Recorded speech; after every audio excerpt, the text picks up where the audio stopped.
இப்போ நீங்க டிஸ்பிளேல பார்த்துட்டு இருக்க மாதிரியான இமேஜ நீங்களும் கிரியேட் பண்ணணும் அப்படின்னா, அது எப்படி கிரியேட் பண்றதுன்னு சொல்லிட்டு இப்ப நம்ம பார்க்க போறோம். இதுக்கு வந்து நமக்கு Google Geminiன்னு சொல்லிட்டு ஒரு ஆப் வந்து தேவைப்படுது. இந்த ஆப் வந்து Play Storeலயே அவைலபிளா இருக்கு. நீங்க Play Storeல இருந்து இன்ஸ்டால் பண்ணிக்கோங்க. ஓகே, இப்போ நீங்க Play Storeல இருந்து இன்ஸ்டால் பண்ணிட்டு இந்த ஆப் வந்து ஓப்பன் பண்ணுங்க. இந்த ஆப் ஓப்பன் பண்ணீங்க அப்படின்னா, இந்த ஆப்போட இன்டர்ஃபேஸ் வந்து பார்த்தீங்கன்னா இப்படி தான் இருக்கும்.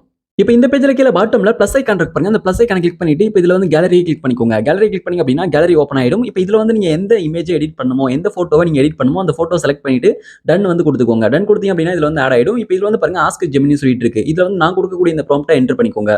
இப்போ நீங்க என்டர் பண்ணிட்டு இப்போ நீங்க சென்ட் வந்து கொடுத்துக்கோங்க. இப்போ நான் வந்து சென்ட் கொடுக்குறேன். சென்ட் கொடுக்கும்போது இப்போ ஃபியூ செகண்ட்லயே, அதாவது ஜஸ்ட் a செகண்ட்லயே வந்து பாத்தீங்கன்னா உங்களுக்கான இமேஜ் வந்து கிரியேட் ஆயிடும், ஜென்ரேட் வந்து ஆயிடும். இப்போ வந்து பாருங்க ஜஸ்ட் a செகண்ட்ஸ் லோடிங் ஆகுது. இப்போ லோடிங் ஆகி முடிஞ்ச பிறகு உங்களுக்கான இமேஜ் வந்து கிரியேட் ஆயிடும். இப்போ ஜென்ரேட்டிங் இமேஜ்னு சொல்லிட்டு வருது பாருங்க. இப்போ நீங்க இது போல இமேஜ் கிரியேட் பண்றதுக்கான அந்த ப்ராம்ப்ட் வந்து இந்த வீடியோவோட டிஸ்கிரிப்ஷன்ல இருக்கு. அதை யூஸ் பண்ணி நீங்க வந்து கிரியேட் வந்து பண்ணிக்கோங்க. ஓகே, இப்போ நீங்க இது போல இமேஜ் ஜென்ரேட் பண்ணிட்ட பிறகு இந்த இமேஜ் சேவ் பண்ணனும் அப்படின்னா இந்த இமேஜ் மேல வந்து கிளிக் பண்ணிக்கோங்க. ஓகே, இப்போ நான் வந்து இமேஜ் மேல வந்து கிளிக் பண்றேன். இமேஜ் மேல கிளிக் பண்ணிட்ட பிறகு வந்து பாருங்க நெக்ஸ்ட் வந்து உங்களுக்கு இந்த பேஜ் வந்து ஓப்பன் ஆயிடும். இப்போ இந்த பேஜ்ல மேல டாப்ல ரைட் சைடுல வந்து பாத்தீங்கன்னா டவுன்லோட் ஐகான் கொடுத்திருக்காங்க. இந்த டவுன்லோட் ஐகானை நீங்க கிளிக் பண்ணி நீங்க வந்து இந்த இமேஜை டவுன்லோட் வந்து பண்ணிக்கலாம். இந்த இமேஜை நீங்க வந்து டவுன்லோட் பண்ணும்போது இந்த இமேஜ் வந்து உங்களுடைய கேலரியில வந்து சேவ் ஆயிடும். உங்களுக்கு இந்த வீடியோ யூஸ்ஃபுல்லா இருந்தா அந்த வீடியோக்கு மறக்காம ஒரு லைக் பண்ணுங்க. Thank you friends.